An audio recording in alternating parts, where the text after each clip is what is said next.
Madame, Monsieur, merci de nous rejoindre dans ce point de l'actualité internationale.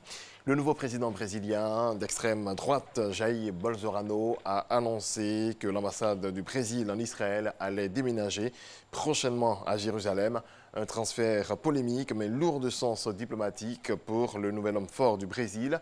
Lors de la campagne présidentielle, Bolsonaro avait annoncé son intention de déménager cette ambassade de Tel Aviv à Jérusalem. Le ministre israélien des Affaires étrangères s'est indigné hier contre une ministre jordanienne ayant marché sur un drapeau israélien à Amman, considérant qu'elle l'avait insulté.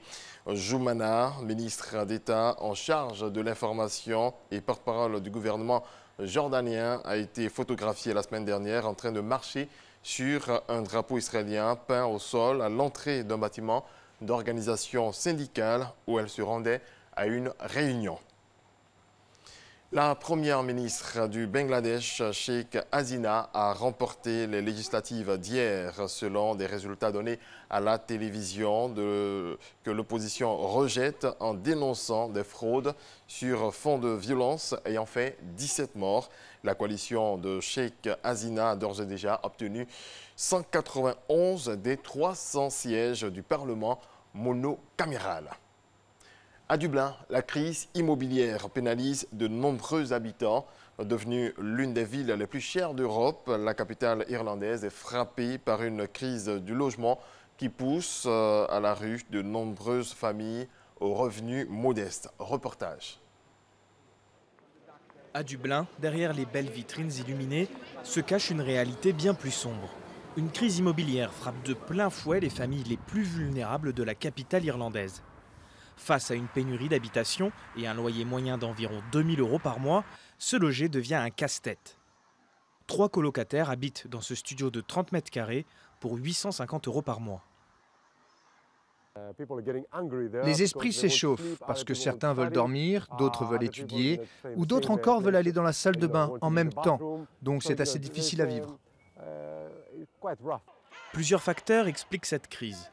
L'augmentation de l'immigration, la pénurie de logements sociaux, mais aussi la spéculation de certains propriétaires qui préfèrent les locations à court terme via la plateforme Airbnb. Il existe tout un tas de cas de figure différents. Cela va des gens qui tombent dans la pauvreté à ceux qui vivent dans des petits espaces bondés. Et cela affecte la qualité de vie de ces gens. Le gouvernement a promis d'agir au plus vite en fixant des limites de location avec Airbnb et en lançant la construction de nouveaux logements. Mais cela n'a pas suffi à calmer la grogne des habitants.